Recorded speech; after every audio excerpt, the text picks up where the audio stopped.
Hello and welcome to another episode of Pro Tabs Gaming. So today what we're going to be doing is that we're going to simulate a debate between OIS and JM. As you can see, JM is obviously the blue team, blue signaling calm and calmness and collectedness and cleverness and smarts, while the commie OIS people are in red, the color of rage, of haste, of death and destruction, and we will see how this epic battle plays out, so please stay tuned. And right off the bat, the two teams fire their opening cases against each other. The OIS coach kills the JM coach, and the OIS coach is chasing the JM spectator. He's about to stab him, but just in time, the JM first speaker valiantly saves their spectator. As the battle goes on, it seems the only fatality is the JM teacher. Very unfortunate. But Dr. Anderson was like, she was forced to retire because her funds got cut. She couldn't handle um teaching core as well as teaching debate, and so she ended up teaching debate apparently. But honestly, it's a kind of stupid choice. Like, why don't you teach debate? Like, why would you choose to not teach debate? Like, debate's what's important, Core. What's good about core, right? Core is inclusive. Anyone can teach core, okay? But not everyone can teach debate. Like, I'm teaching debate to you guys right now. Look at this epic battle playing out. The teams in the middle of their brilliant clash. Everyone's setting up their case for the final weighing. They seem neck and neck right now, though the JM team is lacking a coach, lacking their method of support. They seem to be dominating the OIS in terms of shouting. And of course, the JM team plays more fair, and that'll benefit them in the end. Are there fallen comrades? Oh, that's just the JM coach.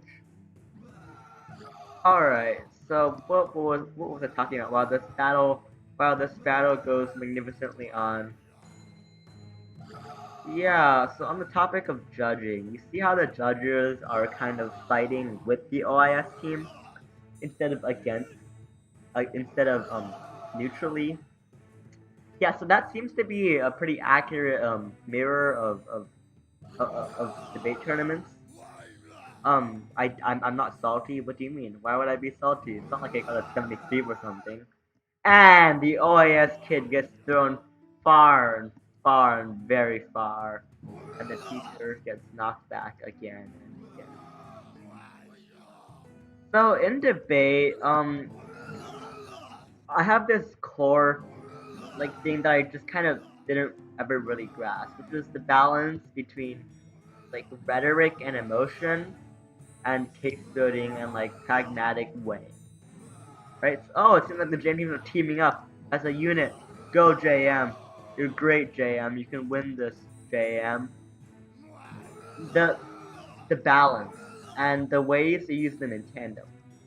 Right? Because for schools like Fallon, right? They use emotion for the sake of using emotion, right? They speak just for the sake of speaking. They speak to waste saliva. Oh! Oh no! Oh no! The JM third speaker is fallen! What will they do? What will they do? The debaters have gone on to just punching their opponents, trying their best to hold off, outnumbered 5-2. Well, oh, nope, he's not dead. He's not dead at all.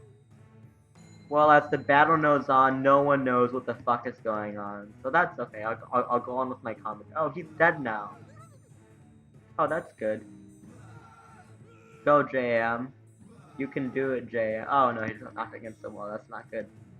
Uh, so, like Fallon kids, right?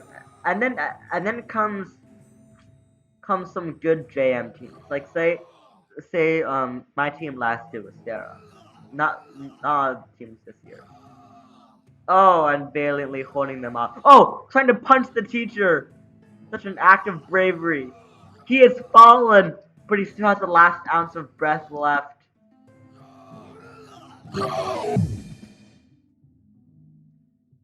Oh no. Oh no. Oh no. That's so sad. Alexa, play Despacito. Okay, you know what? I feel like these people aren't. They're not excited enough. I don't see enough emotion in this, right? I feel like they need more. Like they need more morale. So let's have like have a whole audience, and then let's have a couple parents just standing ominously in the background. Parents need guns. Nah, that wouldn't make it fun. Okay. And we begin our rematch. Obviously, the reason we're having a rematch is because the OIS team was actually high on drugs, and they didn't feel satisfied with the results. So here we go. It's totally not because I want to finish my commentary. Nothing like that. Oh, the teachers having an epic battle. It seems like Mr. Flowers has defeated this stupid OIS lady. Oh my god. And has he gotten the advantage? Wow, Mr. Flowers is actually doing very well. Almost carrying the team. Couple dead OIS people too. This might be good. Alright, so as I was saying, like last year on Sarah's team, we had a really big focus on case building and pragmatic weighing. What that means is that we always tried to quantify our impacts, to weigh realistically, and to weigh everything. When we used emotion, we tried, we were, we were bad at using emotion. We just kind of threw it in there, just for the speaker point.